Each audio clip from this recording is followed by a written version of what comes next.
La nota roja en la prensa. Acontecimientos que conmocionaron a la sociedad. Esto es Archivos Secretos de Policía. Bajo una supuesta enfermedad mental, Higinio cometió múltiples homicidios a principios de los años 50. Su nombre e imagen estuvieron en boca de todos los capitalinos. Esta es la historia del Pelón Sobera.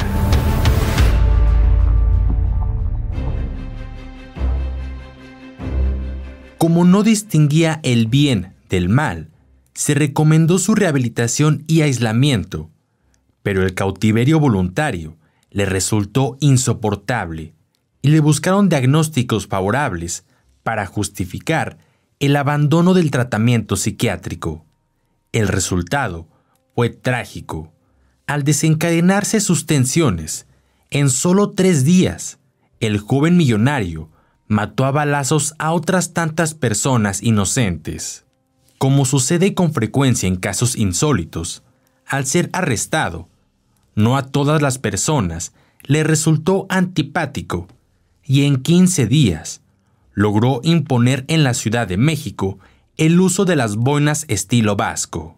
Entrevistado por reporteros de la prensa, años más tarde, el homicida y acaudalado Higinio Sobera de la Flor decía no recordar nada sobre su particular violencia del pasado. Incluso se le permitía salir de un hospital campestre en compañía de algunos de sus familiares los fines de semana, porque no representaba algún peligro. Sin embargo, en mayo de 1952, con su automóvil último modelo, armas de fuego y mucho dinero a su disposición, el Pelón Sobera sembró el terror en la Ciudad de México al matar a un joven transeúnte en Coyoacán, a un charro, pariente de Ana Berta Lepe, y a otra mujer.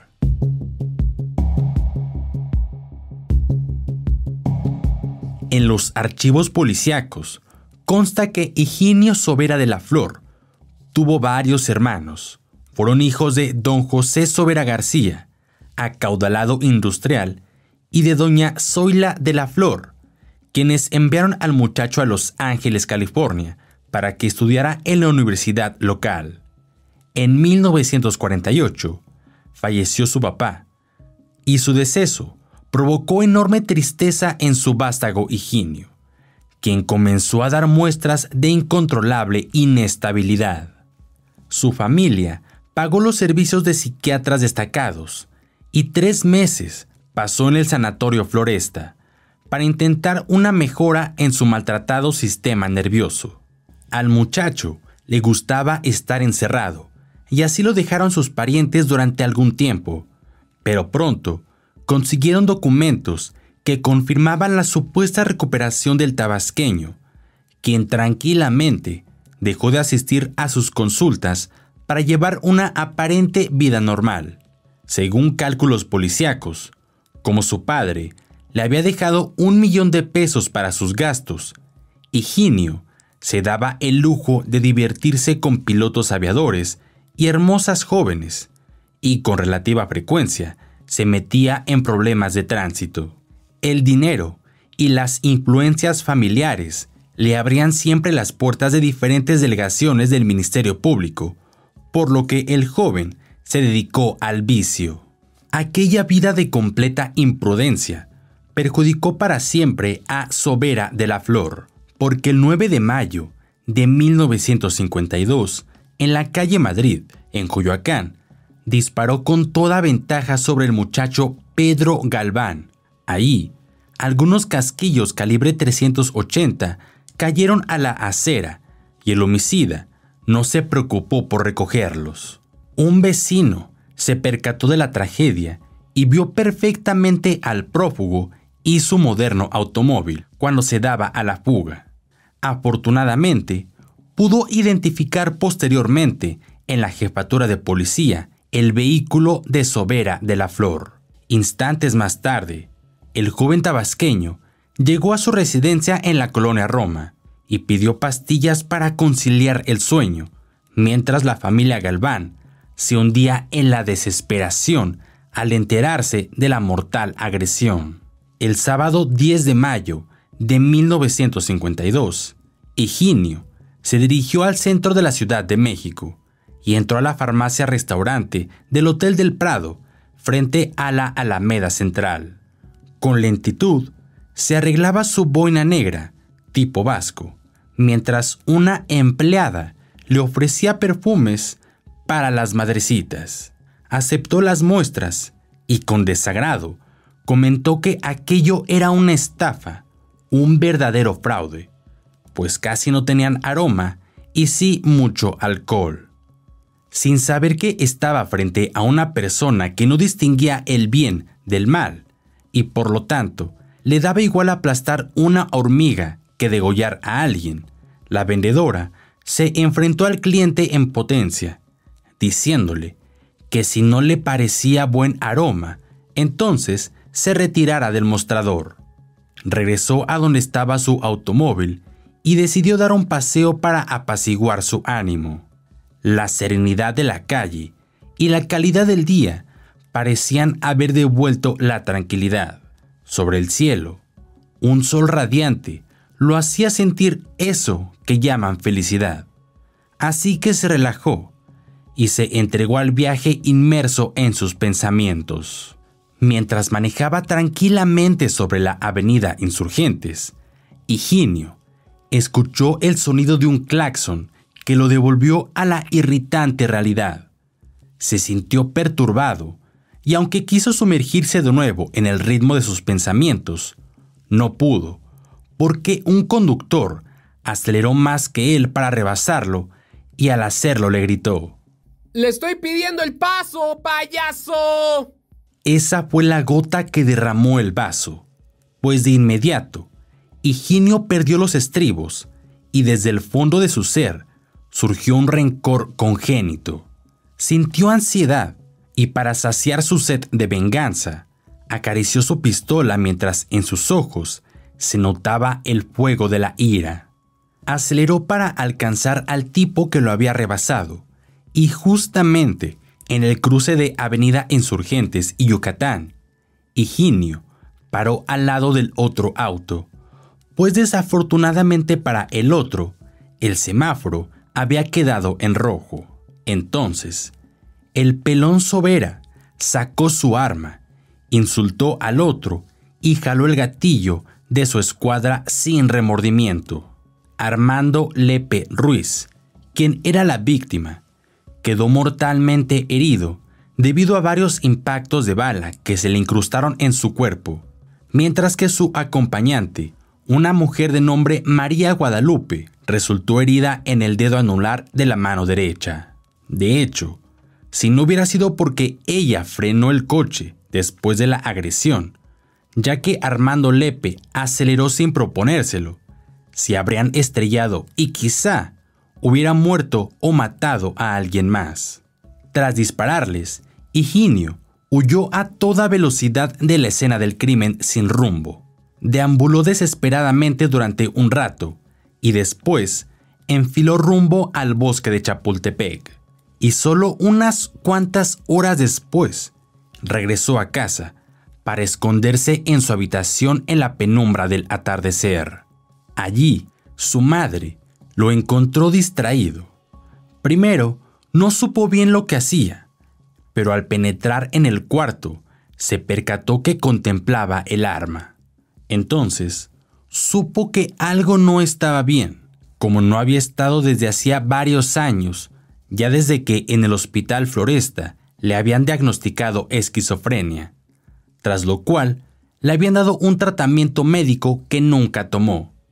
2 agentes secretos, José Godínez y Fausto Figueroa, quienes pasaban en su patrulla por aquel sitio, llevaron al Charro Lepe a la Cruz Roja, donde falleció en el lugar.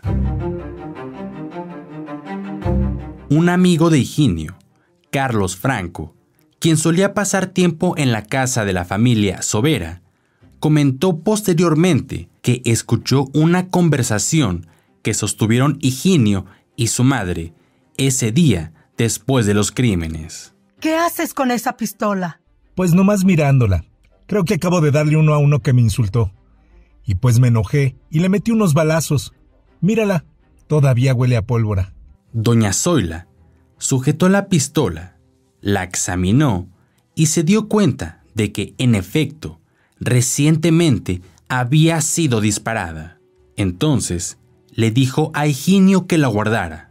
Luego, doña Zoila le pidió que se calmara, le dijo que pronto estaría la cena y después salió del cuarto, pero no bajó a comer, sino que se quedó encerrado en su cuarto y sus pensamientos. Carlos y algunos de los familiares que permanecían en la sala atestiguaron un episodio de furia que desde arriba se escuchaba. Higinio gritaba, lloraba, azotaba las cosas y se golpeaba contra las paredes. Pobrecito mi hijo, está tan enfermo. Luego todo quedó en silencio. Y todos sabían que era mejor no molestarlo. Solo hasta la madrugada se oyó nuevamente que Higinio estaba como si nada hubiera pasado. Al día siguiente, la noticia del brutal asesinato apareció en las páginas de la prensa y en todos los periódicos capitalinos. Se habló de un testigo que recordaba con detalle un automóvil lujoso, último modelo, así como al conductor, un joven que usaba una cachucha a cuadros. Cuando se enteró la familia, supieron de quién hablaban en los diarios, así que contactaron a su abogado. Además, pensaron en ocultar el carro y hacer que Higinio desapareciera por un tiempo para que la policía no lo atrapara. Su familia decidió que debían sacarlo de ahí, por lo cual la mañana siguiente lo llevaron al Hotel Montejo, ubicado sobre Paseo de la Reforma. Pensaron ocultarlo hasta que pasara la conmoción, en caso de que no lograran vincularlo con los homicidios, para sacarlo del país y posiblemente enviarlo a Barcelona. En la habitación 108 se quedó encerrado el resto del día, ya que su madre le había dicho que no saliera del hotel por lo que más quisiera. El criminal se cansó de mirar cómo la tarde declinaba y entró en un profundo sueño que pronto generó algunas pesadillas. Sin embargo, al caer la noche, como si hubiera tenido una alarma, despertó, se levantó de la cama, se miró al espejo, se puso la gorra y salió de la habitación del hotel, con su nueva pistola ocultada entre las ropas. La noche del lunes 12 de mayo de 1952, Higinio Sobera de la Flor, conocido como el Pelón Sobera, se cruzó con Hortensia López Gómez, una muchacha que esperaba en Reforma el camión para regresar a su casa después del trabajo. Higinio la vio. Vestía falda negra, blusa blanca, saco azul marino, y su maquillaje era discreto, lo cual llamó poderosamente la atención de Higinio. Se acercó a ella y le dijo: Hola, ¿qué risa tan bonita tienes? Suéltame, majadero. Ven, vamos a dar una vuelta, y luego te invito a tomar una copa y a bailar. Hortensia trató de alejarse del desconocido, pero este insistió y el camión no llegaba. Ya le he dicho que se vaya. Nomás una copita. Mira, tengo mucha lana. Después nos vamos a descansar. Minutos después vio un taxi, el cual le hizo la parada. Se sintió afortunada porque se orilló para recogerla. Sin embargo, cuando subió, Higinio entró junto con ella sin que pudiera hacer nada. Se sentó muy pegado a ella y trató de abrazarla. El chofer declaró que cuando escuchó y vio lo que pasaba por el retrovisor, pensó que se trataba de una pareja que discutía, como muchas otras antes que ellos. ¿A dónde los llevo? No más que se baje este señor. Jálate a Chapultepec. Circulaban sobre Lieja cuando se oyeron 2 balazos. Higinio disparó tras desesperarse porque la mujer lo rechazaba. El taxista declaró que pensó que aquel hombre tan solo trataba de espantar a su novia para que se tranquilizara. Sorprendido por lo que ocurría, Esteban dio vuelta en una calle de sentido contrario, por lo cual un policía les marcó el alto. No obstante, como el pelón acababa de disparar y la mujer estaba al borde de la muerte, ordenó al chofer que siguiera o lo mataría. Esteban Hernández dijo después que se salvó de milagro, ya que calles más adelante, el pelón lo bajó del vehículo.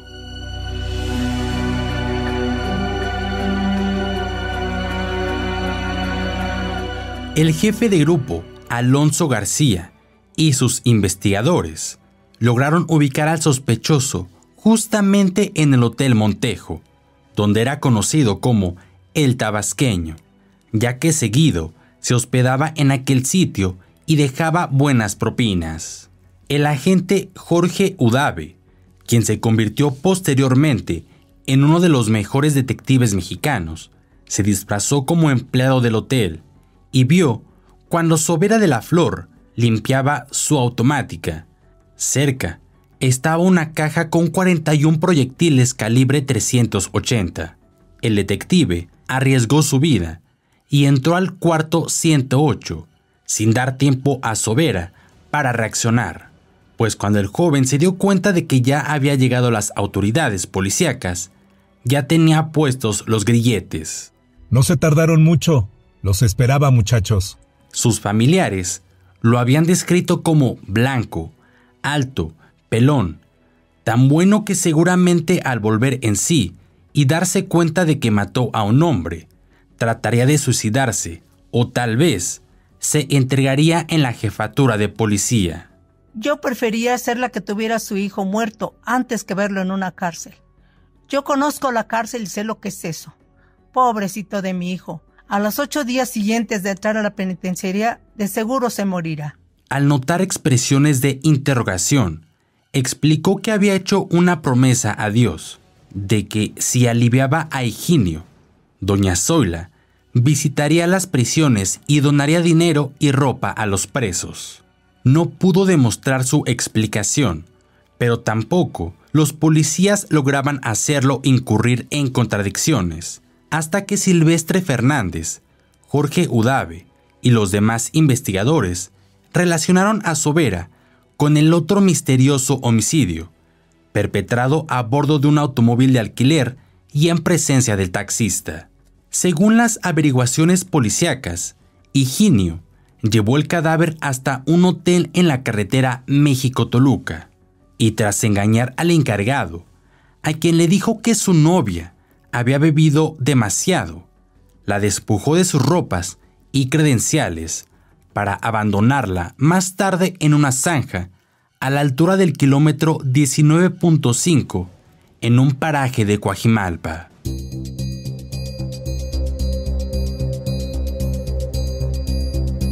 El juez séptimo penal, Porfirio Díaz Cibaja, desoyendo los cantos de sirena para que beneficiara al exuniversitario, decretó el 17 de mayo auto de formal prisión contra el procesado Higinio Sobera de la Flor, quien pidió ser cambiado de celda porque en la crujía H podría matarlo el sapo.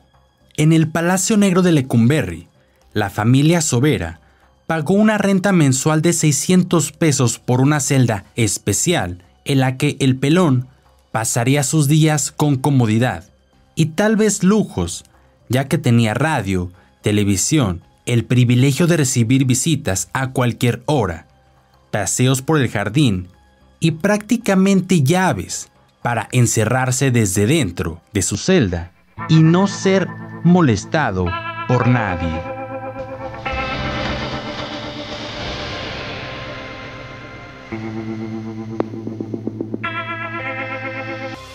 Puedes escuchar este y otros podcasts OM en Apple Podcast, Spotify, Google Podcast, Acast, Deezer, Amazon Music o al correo podcast@om.com.mx. Esta es una producción de La Prensa y El Sol de San Luis para Organización Editorial Mexicana.